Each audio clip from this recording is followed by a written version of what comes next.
This kid is only 13 years old, and he reportedly has multiple warrants. But the most shocking part? His own mom called the police to the house, and just seconds after the words, "You have to come with us," everything explodes. Quick note, this case involves a minor, and some audio may be disturbing. We're covering this in a neutral, educational way, focused on behavior, safety, and accountability. Now let's start from the moment officers arrive to check on the teen, and how one call from a parent turns into a full-blown arrest in minutes. Alright. Is mom here? Oh, I'm the guardian. You're the guardian? Okay.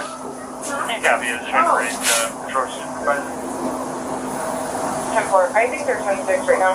Okay. Alright, well, Ladarius, you gotta come with us.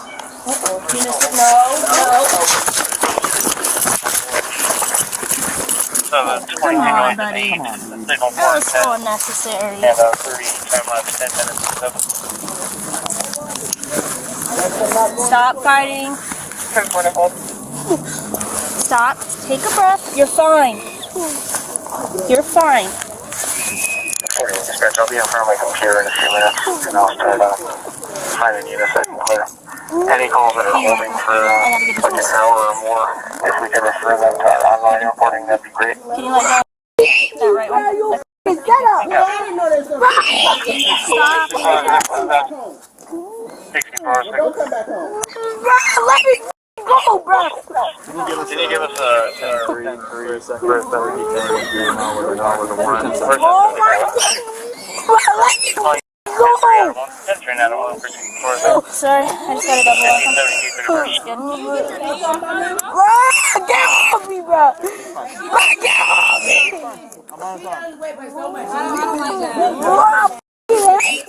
Stop. Can you just stop? My knee is not on him. Stop moving, Ladarius. My knee is not on him. I'm just trying to double lock the second one. He's almost good. Please, just get out, please. Don't walk. This one's not double. I think you want us to dispatch any traffic from my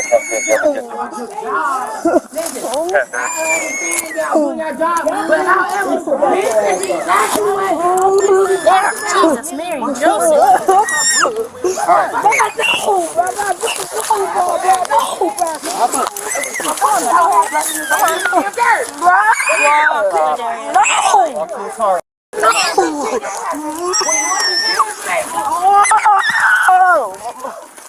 Oh my God! Step up. 6442 to 64. Come on, let's get in the car, dude. Yeah, you got a crowd out here. You want me to get on the other side? Are you at 3 on out of 1? Clear. Center clear out of 1.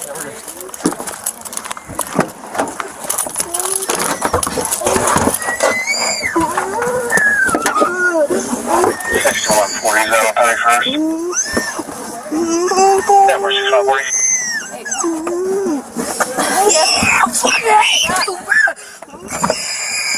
He hasn't been searched. Stop, buddy. Be on him like that. No, you didn't have to be on him like that. Well, Listen, let me tell you something. he has multiple warrants. I bet he do. I bet multiple warrants. I bet he do. Okay, but This the lane he want to be in. I can guarantee you I wasn't hurting him. Okay. well, at least you get it taken We have to control him. Look. You can say what you want. We have to control him. Okay. We have to control him. I understand. Yeah. But it looked like you was on top of him. That's all I was asking you to do was get off. And I was not. That's what it looked like, so I was just trying to. I was not. Don't get that. And you'll see on your. Listen, He relaxed. Yeah, you go ahead and help him. Yeah.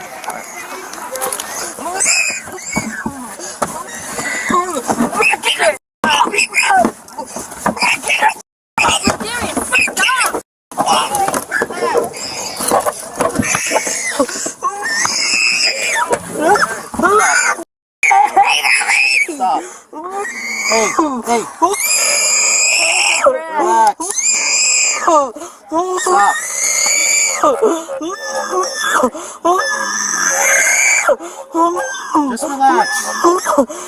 We're gonna sit here all day until you calm down. I don't give a f about you, bro. Okay. I ain't you, bro. You can start doing the Bro, let me go.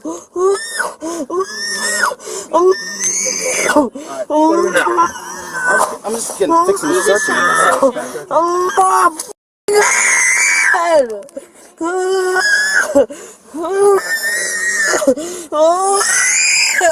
Get the f off me, bro.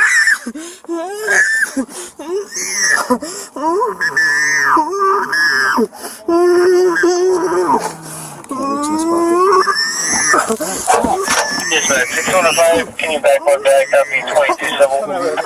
Suspect. 2150 Street, Southeast Avenue, East Front. Residents caller tow truck. Stop.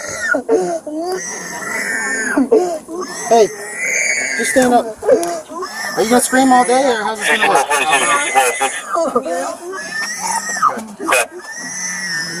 Yeah, you can take him straight to the jail. We don't need to this time. I can get this part. Bro, let me go, bro. Get that lady. Get that pocket? Yeah, I'm good.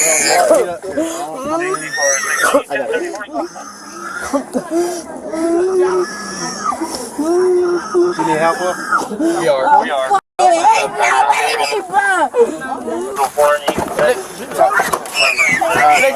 I appreciate you. I don't know if it's gonna help. He's making all these decisions right now. Listen, hey, Ladarius, stop doing that. Cause guess what? You're making it worse for yourself. You're making it worse for yourself, Joy. When you get there, you're gonna end up in the body. You gonna, boy, calm down. Stop. Exactly. Cut that shit out. But you be up in here acting all hard. Calm down. Calm down. You mad? They're not hurting you. He's gonna be transported to They're the not jail. hurting you. Stop doing that. Stop doing that. The minimus song? You gonna end up getting No. Listen, he gonna end up getting hurt. Okay. Cause the shit he doing.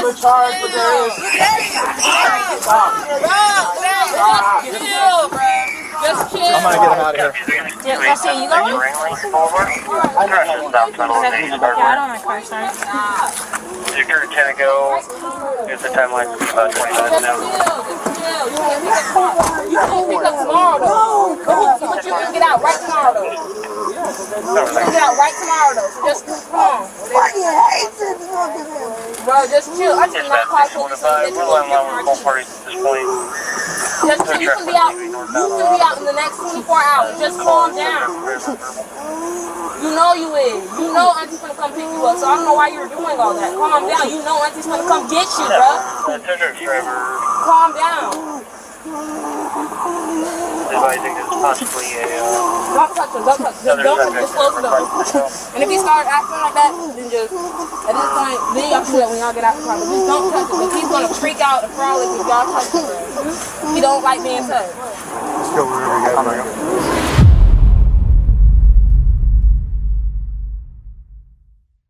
All right, if you're still feeling heavy after watching that, you're not alone, because this case forces 3 hard questions. 1.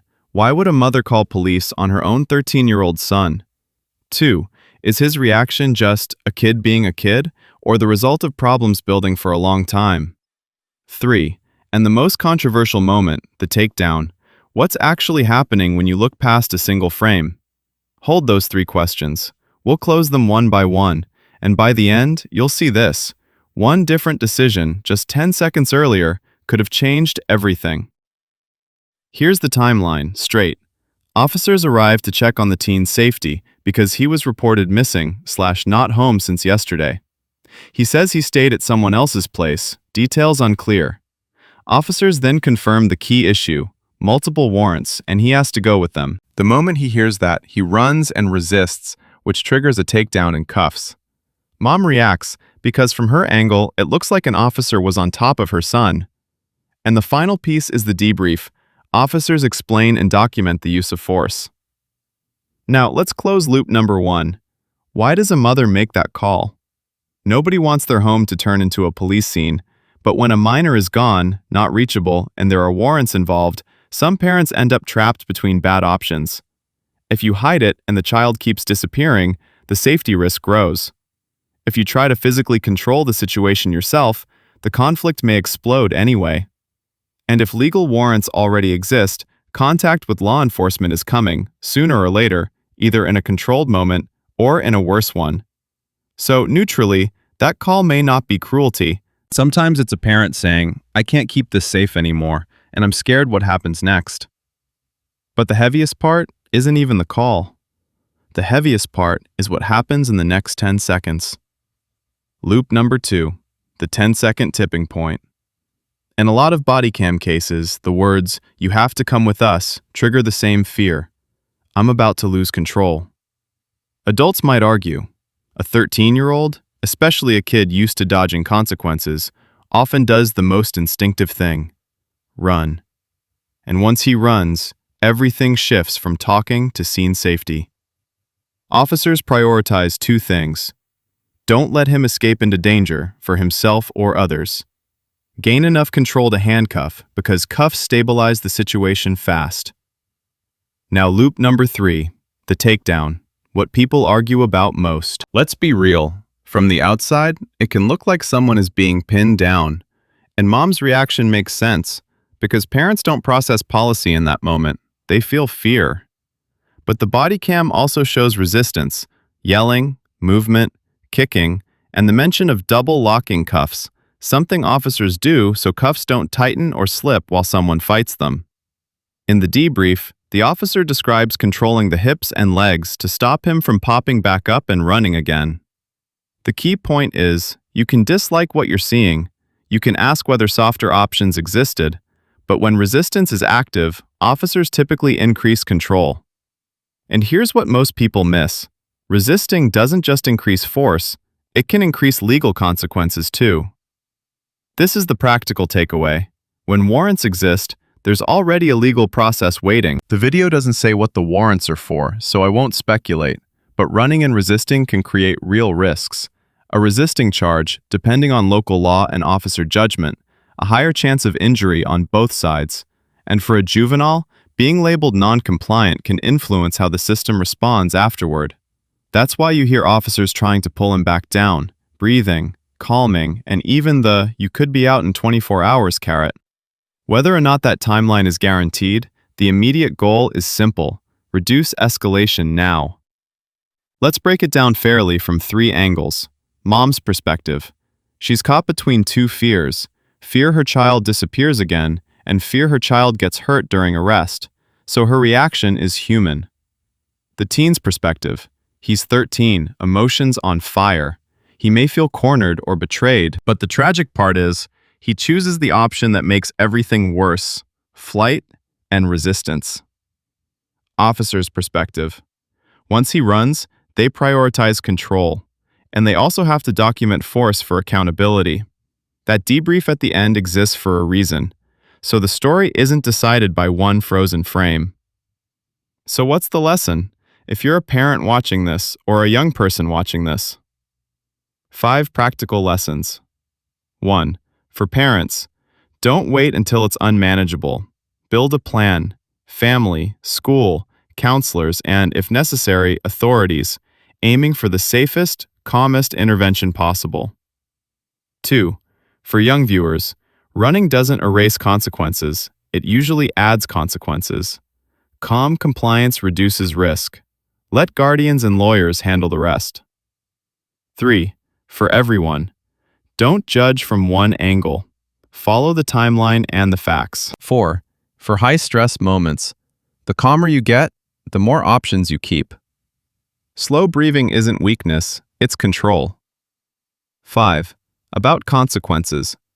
10 seconds of panic can become months of fallout, and families usually pay the longest price. Now I want to ask you something, and I genuinely want to read your perspective. If you were the mother in this case, would you call police or handle it differently?